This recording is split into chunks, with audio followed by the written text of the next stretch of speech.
I am a creative. And here in my studio, I have the pieces that brought together the story that I wrote. As I say, I'm a creative and I'm a storyteller. This is my very first creation, and every piece that's here, it's what made the story become alive. When I first started, I was inspired by fashion, and I thought I was gonna create the clothes. And my daughter, who is such a creative also, thought, Mommy, why don't you do something like bring up something that's gonna be fitting into a story? And I thought, what kind of a story do you think I should give the outfits to? And it didn't really make sense. So when I became brainstorming, I started writing in my little word book or notepad book. Then I realized that the story was starting to build up. And basically this is what now inspired me. Then I started creating the characters. These are the characters of my story. And once I knew the characters, the story became very, very easy for me to start interpreting. So we have the main characters and the other supporting characters here, but everything is tied up in it's an African story. So we have pieces that I actually started now bringing into my story, and now I realize that these people needed to have a village. And now the village has to also have like a complete like way of people who are gonna look into it, must have an understanding of what type of a village it is. This is a Basotho village, and as I am a Basotho, I actually thought it made sense to bring the village where I grew up in. So I started visualizing and thinking what is in my village, and this is basically what I started putting together. So as we know, most villages, they do have the rivers, and here I started painting my rivers, putting it together, and now I also created the brown space, which is basically the grounds. After that, I started to mold every other piece together. But when it comes to the molding, I will come back to show you how every piece was created. I hope you're going to enjoy, and with the journey that I embarked on of writing this story, and you also are going to be encompassed into it with me together. And when we work together, I believe when people see how it was built together, they are going to have ideas also of how they can create stories too, because we only don't want to see people who write stories, but we want to also see the creativity behind the story. As I was creating this story, I realized that I had to do my rough sketches, and this is one of my main rough sketches. It came together, and basically when I had an understanding of what kind of an attire I wanted my people to be wearing, that's actually this is what I came up with. And also on the rough sketches, I tried to make people understand, if I have a crew of people that are going to be working with me, to understand that we do have a village, which basically this represents the village. And we also have like the animals that are in the story, because there is no village without animals. We have our people, village people. Sometimes it's the people who could be celebrating a certain type of maybe like just celebrating as our culture. So like this is the blankets. Now we have the ladies sitting down for maybe when they sit down to watch whatever the village dances are presenting. So when this was done, then I actually now brought into the storyboard the colors. So the colors are also the most important part of the story, because we need to see a very colorful story. So these are my main characters, and as I did here, I wrote their names. We have the grandparents and we have the parents of the children. So we do have, these children are the ones who are the main characters of the story. And now we have other supporting characters, which is, here we have our beautiful witch. I didn't want to create a witch to be somebody who's ugly and, you know, not good looking. And then we have here the guy who is also related to the witch, but they don't really know each other. But at the end of the story, we now actually put everything together. So this is the characters that I have for my story, and I have also written their names down. So here on our village, what I tried to do was to make everybody come to an understanding of what elements I wanted to bring in. So as it's a Basotho village, I wanted even people who are going to be looking or watching my story one day when it is maybe filmed, then they can also be able to relate. So this is also part of the storyboard, and all the elements that I've put here, I have created, I've done myself. And whatever that I used, it's some of the things that have maybe like been bought, but I managed to just be able to cut them and put them in a way that I wanted them to be like, because this is part of the Christmas tree, and this is like an English thing, but here when we put it together, now it looks like the normal trees. Here I've used the Scotch Brite, the one using for scraping our pots, and I made trees with it. And there are other things that, like the flowers that we normally buy for in our households, that I cut them to give color to our story, our village. And then I started painting the roads to make it easy for people to understand that this is a walking area, and also the bridges across the river and all these other elements. So I basically used the glue to glue the trees together, and this is now how it actually made the village look so nice and organic, because we need organic villages.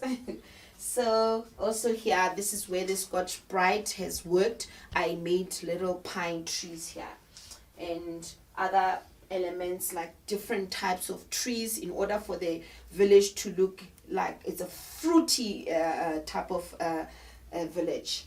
So everything was glued up. I used my glue here to bring all my elements into. So I'm just gonna use one to glue into my storyboard. So once I've put the glue on, then I will just stick the tree into the space. There we go. So it's just very simple. Once you have put all the elements that you want together, it actually is easy for you to just glue everything into your drawing in according to the way you want people to see it. And here I have little houses that I've created. So this is the thatch that I used from the broom. We cut the broom and then I glued it onto my box. Then also this one, when I have actually done creating it, I glued it onto the box. So I would just basically put the houses where I need them to be, and just like that, and just like that. So I'll just add as many houses as I want, because I want the village to show that it's got a lot of people living in it. Here we've got the different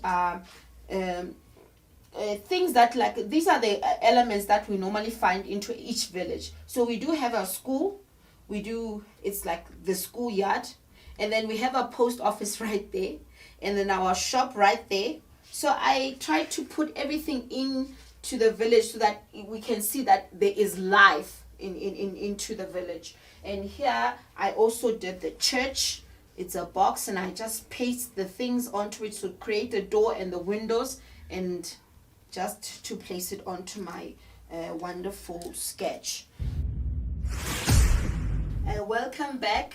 Here I'm going to be introducing the tools that we use to build our house. And here I have got my thirch, which is my broom. I normally cut the sticks from the broom. And I need paper, so this is toilet paper roll, so I cut it in order to open it up and to flatten it. And these also I use for my accessories, like I have created my little broom here to show you that the ladies sweep with it. And yes, so now let me just show you how, make you go through how I make my little house. I use my scissors. These are sharp scissors. And I have the glue here and the toilet paper roll, like I said. And also the paint. I'm going to be painting the house to make it look nice and ethnic color. And I need also my paint. I think this is a pen, and the sponge, which I'm going to be painting the box with. But painting can come later. So this is what I do. I cut off here the broom and prepare it so that the size is the same. So I continue to cut in order to make it the same size, just like that. Easy. It's very, very easy. Even the young children like to do that, because I normally do the crafts with my children, and they love it. They love, love, love it. Okay, so once our sticks are done, then I would cut in a circle. I even use the very same paper roll to make a circle. Then I would cut it out like that. Nice and easy. Then I just make a little snip to the center here and roll it in to make the thatch roof shape like that, because we remember the Basotho houses are sharp and pointy on top, so this is what I do to make it sharp and pointy. Then I'll use the glue, even this one better, the stick, and then I bend it inside like that until it's dry.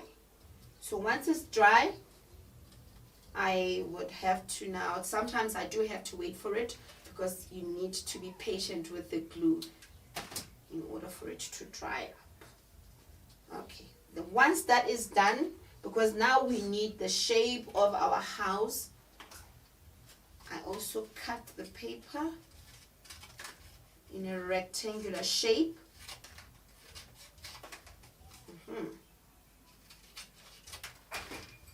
Once that is done, I would roll it nicely like that to make the shape of the house, but it looks a bit long. Then I'll just cut it shorter again, shorter, even. You can even use different types of paper. It depends on what you've got, because sometimes you might have stationery that you've bought and you want to use it because it's much easier to, it's softer and easier. But I like this one because it feels hard and comfortable for me to craft my shape. Then I'll glue in again, just like that. Then I'll put together in order to create my it's like a cylinder. Once the cylinder is done, then this is where now that shape would come onto, which now creates a beautiful top on top of our cylinder, then we actually end up with this type of a product. Okay, once that is done, we are now going to glue together the thatch on top of our house. You know, to just glue on like that. Put the glue like that right round the top of the house. And once we're done, patiently, we're just gonna have to add on like that. If you feel like making it shorter, then you can, because maybe you feel like it's a lot of work. Right round the house like that. Right round. Let me just take the shape down, but the length also. Be careful with the scissors. You don't need to cut your hands. Or if there's an adult around you, just ask the adult to help you if you are a child. This is how I do it until the entire top is covered. Then I'll cut it out when it's dried. So this takes time. When you do the things that you love, you don't have to be in a hurry. So this is basically what I do until the entire top is covered. Then once we are done, we're going to end up with this type of a product. And I love it. So once it's done, I glue it on top of my entire village.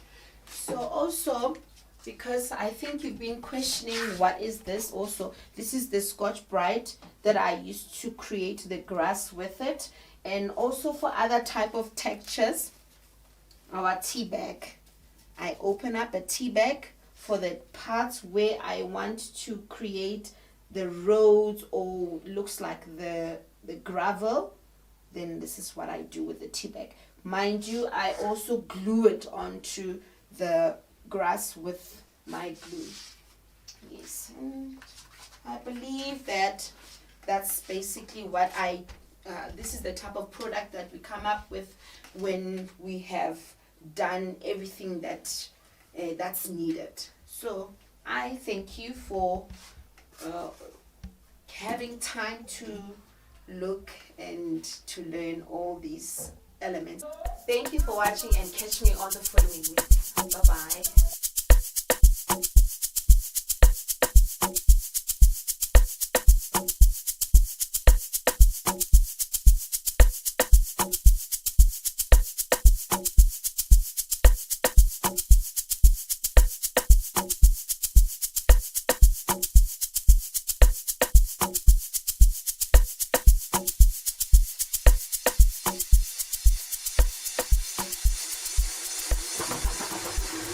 Who I'm